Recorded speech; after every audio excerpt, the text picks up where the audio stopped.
nicht so gut. Also, glaube ich auch nicht. Also ja, das war eigentlich der Look, für den ich nicht gehen wollte. Aber ich war dann nicht kaum mit gespannt. Hier kommt das schon wieder an. Du so schon wieder, jetzt hat es schon wieder was los. Ja. Wobei, bei uns hat man uns von Anfang an auch schon richtig scheiße gefunden. Echt? Ja, hallo und herzlich willkommen auf hollywoodtramp.de und ich bin heute hier mit Tokyo Hotel. Endlich hat's geklappt. Ich habe mich lange drauf gefreut, weil man freut sich ja besonders, wenn man mit der Band so groß geworden ist und das alles miterlebt hat. Ja. Und jetzt sitze ich hier endlich. Das Hast du auch? Wie alt bist denn du? Ich bin 33. 33. Ich glaube, ich bin älter als der Älteste von euch. Ja, er ist der Älteste. Du nochmal, ich 31, 38. Nee, 30. 30. Ja, so also ungefähr sind wir die gleiche, Ja. gleiche Generation auf Geht noch jeden durch. Fall. Und wenn man mal jetzt so guckt, also wenn man halt zurückblickt und dann auf heute, also ich meine, für mich seid ihr heute auch nicht mehr die Band, die ihr damals wart, ich meine, ich bin auch nicht mehr die gleiche Person wie damals. Gab es da so einen krassen Wendepunkt, der so den größten Wandel gebracht hat eigentlich, also so ein Keypoint, der alles so...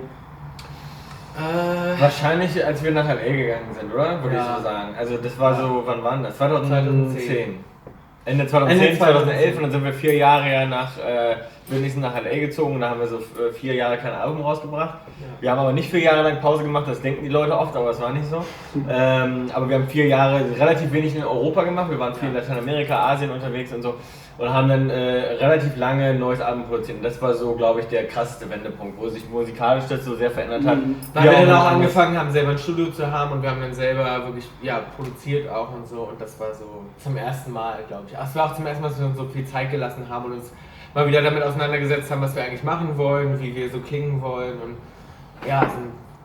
halb aber auch ein bisschen gechillt haben zwischendurch. Ja, man muss auch immer sein. Ja. Also, Leben gelebt. Ja. Und wie ist das? Also, ihr wart ja jetzt gerade auch auf großer Tour und wenn da halt so die Fans kommen, ich merke das zum Beispiel beim Blog, wenn ich über euch poste, man merkt richtig, es gibt so die alten eingefleischten Fans, aber es gibt auch viele neue, die, glaube ich, das alte Material auch gar nicht kennen. Ja. Merkt ihr das bei Konzerten oder fällt euch das voll? Also es gibt auch bei Konzerten ist es auch total gemischt. Die ersten Reihen sind oft Leute, die schon sehr lange dabei sind und man sieht echt bekannte Gesichter. Und dann gibt es aber ganz, ganz viele Leute, die halt die letzten beiden Platten vor allem kennen. Also seit Kings of Suburbia, also das Album, was wir rausgebracht haben nach den 4 Jahren Break. Da sind so neue Leute dazugekommen einfach. Die halt auch mit der alten Musik dann irgendwie gar nicht so anfangen können, glaube ich. Also wenn man das so früher nicht gehört hat, als man jung war, ist man natürlich, das ist natürlich heute alles ein bisschen anders. Fehlt der Bezug. Ja, genau, da fehlt der Bezug. Weil viele Leute kommen ja auch zum Konzert dann und kommen so aus nostalgischen Gründen, weil sie denken so geil, wir sind irgendwie mit denen aufgewachsen und so. Ja. Also das haben wir auch, dass so Leute einfach kommen. Und dann gibt es so ein paar halt, die den dastehen, nur die neuen Platten kennen und die gucken schon komisch, wenn man so die alten Sachen Aber wir spielen echt auch wenig Altes. Meistens, wenn wir touren, spielen wir echt so die neuen Sachen. Ja. Und na klar, so die Klassiker, die die Fans natürlich hören wollen, so, die auch immer wieder schön sind. So Monsoon spielen wir natürlich immer. Oops, I Did It Again spielen wir immer. Baby One More Time gibt es immer dabei. Nee, aber klar, man spielt natürlich so die Singles, so die Leute auch so kennen, aber wir spielen auch ganz viel vor allem immer neue Sachen, weil wir uns auch selber natürlich nicht langweilen wollen und immer Lust auf die neuen Sachen haben. Also ich stelle mir das auch so vor mit Musik, das ist ja so ein bisschen wie Klamotten, also irgendwann passt es nicht mehr oder es gefällt einem nicht mehr. Ich stelle mir das total schwierig vor, diese alten Songs dann trotzdem ins Neue zu transportieren. Also wandelt ihr das ab oder? Wir wandeln das ein bisschen ab, aber pass auf, das ist so total schwierig, weil ich finde es zum Beispiel noch total kacke, wenn ich auf ein Konzert gehe, will ich die Hits hören, so wie die Hits halt Hits sind. Weil dann kommt da so ein ewiger Remix. Wenn da so ein blöder Remix kommt, ist das ja auch scheiße. Aber andererseits ist es halt so, dass das auch nicht mehr so richtig zusammenpasst. Die ganz alten Sachen passen natürlich nicht mehr mit der neuen Platte. Das heißt, wir versuchen irgendwie so eine Gratwanderung zu finden, irgendeinen Mix zu finden, der immer noch nach dem Song klingt, der auch wirklich ist, aber trotzdem so ein bisschen aktueller Tokyo Hotel 2017 so. Also wer mitsingen will, kann noch mitsingen. Ja, sozusagen. das auf jeden Fall. Ja, Die Hooks bleiben immer gleich. Wir versuchen das ja nur musikalisch ein bisschen anders zu machen, ein bisschen elektronischer oder so, aber ich will es halt nicht zu krass nach einem Remix klingen lassen, weil ansonsten ist das auch witzlos. Ja, da muss man wahrscheinlich die Mitte finden, ne? Weil ihr hört es ja zigfach mehr als die Fans und man hängt es einem wahrscheinlich zum Halse raus. Ja, total. Aber wobei man sagen muss, Georg kann Monsoon bis heute auf dem Bass nicht so richtig spielen. Also für ihn ist das jeden Tag wieder eine Challenge. Das ist jeden Tag wieder eine Herausforderung. Witzig, die letzte Frage hast du damit schon mal beantwortet. Aber dazu kommen wir später. Eine andere Sache ist, also ich hatte auch mal einen Beitrag, da ging es eigentlich darum, dass wir hier in Deutschland ganz oft so sind, dass wir irgendwie unsere Stars hypen, wir bringen die nach oben und dann hassen wir die, machen die fertig. Ich meine, das ist bei Helene Fischer so, wir hören alle atemlos, dann meckern wir, dass wir es nicht mehr hören können. Alle gucken Next Top Model, hassen aber Heidi Klum. Ich finde, ihr habt das eigentlich auch in der Popkultur eigentlich so perfekt durchlebt, so, weil man hat euch nach oben gehört und anstatt, dass die Deutschland sagen, ey, das sind so unsere deutschen Jungs da bei den VMAs. Wobei, bei uns hat man uns von Anfang an auch schon richtig scheiße gefunden. Echt? Also bei uns war nicht so, dass also wir hatten eigentlich vom Start direkt immer so 2 Lager. Das war immer so sehr extrem. Das waren immer die es geil fanden und die es total scheiße fanden. Okay. Aber du hast recht, das ist natürlich das so. ist schon ein deutsches Ding, ja. machen die schon viel. Ja, und das ist nämlich die Frage, also merkt ihr, dass das echt so ein deutsches Ding ist oder ist es generell auch... Nee, es ist schon ein deutsches Ding. Also was zum Beispiel in Amerika mögen wir total gerne so Comebacks. Ja. Das finde ich total geil. In Deutschland nicht so, habe ich das Gefühl. In Deutschland ist es so, du bist am Boden, bleib bitte da. Ja. So. Ja. In Amerika finden sie Comebacks geil, wobei sie da auch viel kaputt machen. Das auch immer so hoch kaputt machen. Ja. Und dann finden sie es aber geil, wenn es halt das Comeback gibt. Ja, die finden halt auch so Imagewandel und so gut. Ja, wenn dann so Leute auf einmal so junge dann auf einmal jetzt so ein totaler Dance-Vamp sind und sich dann ausziehen und dann denken die, boah geil. Jetzt ja klar, da kommt ja Miley Cyrus und ist auf einmal so der sexy Vamp, das finde ich geil. Ja. Das finde ich geil. Aber ja, die Deutschen mögen, glaube ich, so Veränderungen manchmal auch nicht so richtig. Ne? Also es ist dann oft so, man lernt dann was und dann hält man da auch so ein bisschen dran fest. Das ist schon so ein bisschen so ein deutsches Ding. Aber ich muss sagen, ich bin sehr deutsch. Ich merke das in Amerika, wir sind auch so sehr deutsch. Ja. Also auch gnadenlos mit anderen. Ja, also, und da vor allem auch das sowieso, aber auch, wir sind auch so, ich bin so überpünktlich, ich habe noch nie einen Flug verpasst und so, also so sehr zuverlässig und sehr strukturiert, aber das, was die auch in Amerika alle geil finden an Deutschland, muss man auch sagen, ne? Also in LA zum Beispiel, die Leute finden Deutsche alle super. Ne? Ja. Also in allen großen auch Führungspositionen und so arbeiten eigentlich immer Deutsche, weil die immer so gut zuverlässig sind. Ja, mit denen kannst du gut arbeiten. Ja, genau. Ja. Zuverlässig, tüchtig. Ja, genau. Jetzt haben wir über die Tour geredet, lass uns mal über das Album sprechen. Ich muss sagen, die Singles, alles meine Lieblingssongs. Jetzt kommt mein nächster Lieblingssong als Single, freue mich natürlich sehr drauf. Und das Video kommt ja jetzt, beziehungsweise ich habe es ja schon gesehen. Und da passiert ja so einiges. Also ganz wichtig natürlich gerade für meinen Blog ist deine Verwandlung. Also um es mal kurz zu beschreiben, du fängst an dich zu rasieren, fängst an dich zu schminken und dann bist du plötzlich eine Drag und gehst in den Club. Genau. Was ist die Story dahinter? Und geht tanzen. Na, also in dem Song geht es ja so ein bisschen darum, dass man gerettet wird. Ne? Und das kann natürlich in vielen verschiedenen Sachen passieren. Also wir haben die Inspiration von dem Song war eigentlich, dass wir eine Begegnung haben mit was Außerirdischem, also eigentlich mit so einem Alien.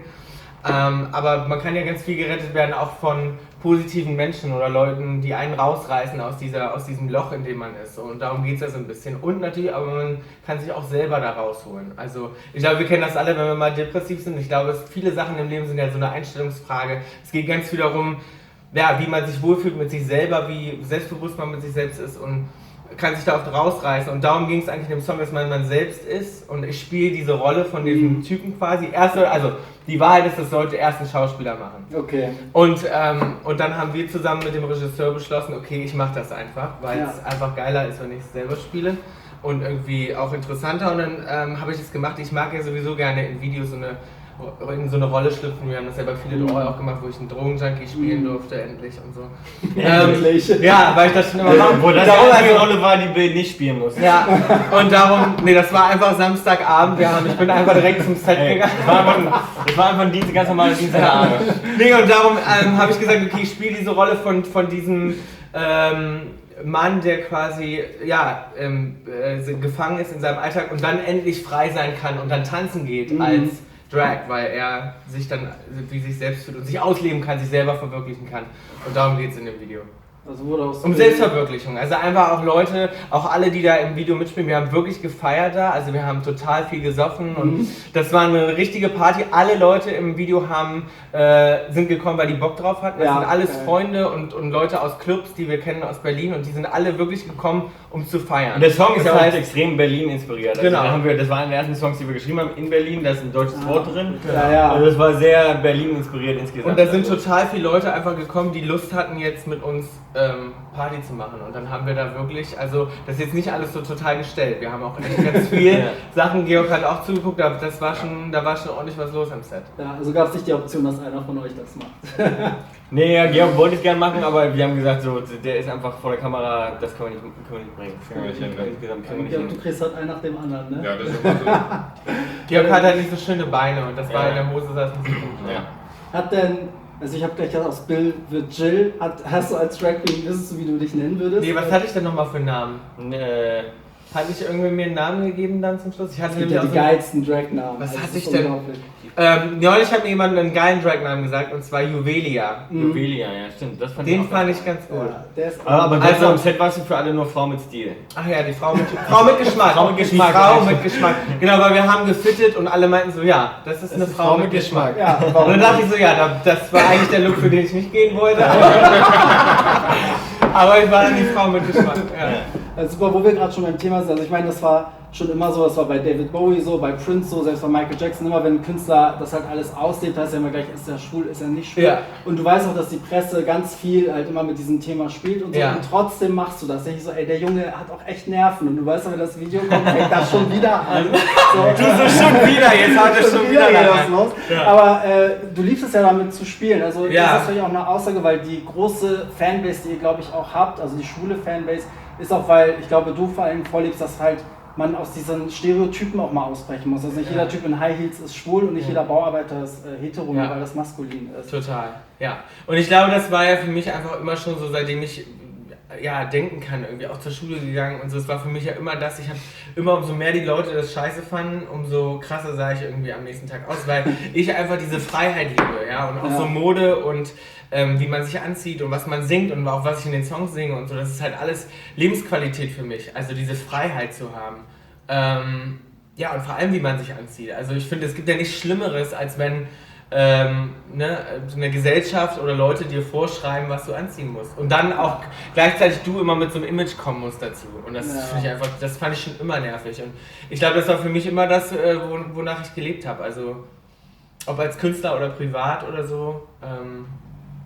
Freiheit, das ist doch das Allerwichtigste. Ich kann sagen, die Freiheit kann man nicht jedem wünschen. Ja, darum ich bin total froh, dass ich auch Sänger bin und mich so anziehen kann und so. Das Schlimmste wäre, wenn ich stelle mir das manchmal vor bei so vielen Leuten so, die dann immer darauf achten müssen, was sie im Job anziehen. Das ist ja unglaublich anstrengend, ne? Darum, ich habe schon Glück gehabt.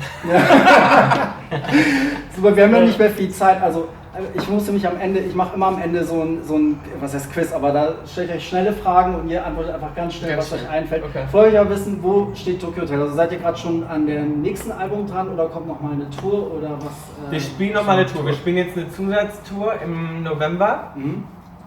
Die genauen Dates gibt es alle auf tokyohotel.com. Und wir spielen nochmal 10 Zusatztermine in Europa. Spielen auch zweimal in Berlin, in Oberhausen sind wir und so. Wo sind wir noch, Georg? Wir sind in Italien. Frankreich spielen wir. Frankreich. Und dann spielen wir Amerika und Südamerika nächstes Jahr. Und dann machen wir so langsam wieder ein neues Album. Aber wir machen sowieso permanent Musik, muss man sagen. Wir haben immer Songs und machen immer Musik. Aber wir denken jetzt noch nicht so richtig an das nächste Album. Aber nach der Tour fangen wir an, wieder zu denken. Haben wir noch 2 Minuten? 1 Minute, okay, machen wir schnell. Also, ich stelle euch die Fragen und ihr sagt schnell, was euch jetzt sagen. Okay. Also, ihr seid zur Britney Spears Vegas Show eingeladen. Sie will, dass ihr einen Song covert. Welchen Song würde Tokyo Hotel dort covern? Welchen Britney Spears Song? Womanizer. Was denn? Ach, das stimmt, das ist ein Lieblingssong, finde ich. Oder seid ihr euch da alle einig? Also ich würde wir sind uns einig. Ich würde Upside It Again machen. Slave for You. Slave for You, dachte ich auch gerade, das passt gut. Nee, ich würde so richtig Upside It Again. So, eure Plattenfirma will, dass ihr noch ein 5. Bandmitglied aufnimmt, eine Frau, so wie bei den Black Eyed Peas, Fergie. Welche prominente Sängerin würdet ihr gerne als Britney Spears? Muss es eine Sängerin? Es muss eine Sängerin sein, ja. Okay. Rihanna. Keine Schauspielerin? Nee. Die kann vielleicht auch ein bisschen singen. Ja, vielleicht, weiß ich nicht. Kann Kalisi singen?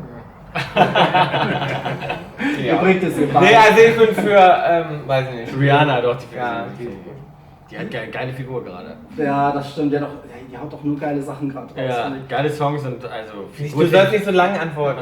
Vor welchem Song habt ihr immer noch Angst live? Von dem ihr spielt? Von unserem eigenen Song. Georg deswegen hast du das ja schon beantwortet. Georg von June, Ach, habe ich gar nicht. Es gibt das Opening der neuen Show ist schwer. Also das ist so der anspruchsvollste Song, das ist Something New, der hat so eine wahnsinnige Range und so eine ganz krasse Kopfstimme.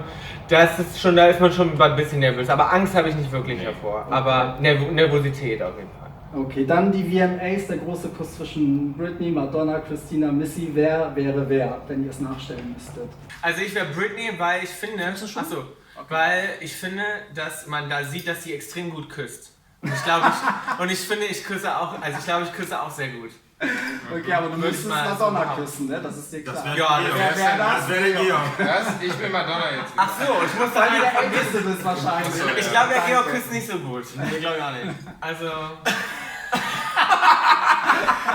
ich würde tatsächlich gerne Madonna. Ich mag ja ich stehe auf ältere Frauen. Ich würde Madonna küssen. Ja. Okay, also dann muss aber Britney Spears sein. Ja. Du hast das Spiel nicht verstanden. Ja, dann bin ich Britney Spears. Doch, ich bin auch Britney Spears. Aber es gibt nicht zweimal Britney Spears. Wir müssen ja jeder wir sind einer Zwillinge, sein. wir können ja Britney Spears beide nehmen. Mein Gott. egal, nächste Frage. Es soll ein Tribute-Album für Whitney Houston geben. Welchen Song würdet ihr da covern? Das passt ja eigentlich gar nicht, aber ihr müsstet irgendeinen Song... Ich glaube, wenn schon, würde ich diesen Bodyguard-Song nehmen, weil der irgendwie so challenging-mäßig ist. Den müsste man so ganz anders, den müsste man halt dann so ganz anders machen. Ich glaube, das finde ich am lustigsten, da eine ganz neue Version rauszumachen. Okay, und letzte Frage, welchen eurer eigenen Songs würdet ihr gerne nochmal veröffentlichen? Weil irgendwas im Nachhinein ihr nicht gut fandet, das Video vielleicht doch nicht so war, wie ihr wolltet. Oh, da gibt es einige. Ich meine, Monsun hat seinen Job getan, aber es war ein Katastrophenvideo. Ja, das Video. Aber Videos ist immer schwierig. Also, welchen Song würde ich nochmal gern veröffentlichen?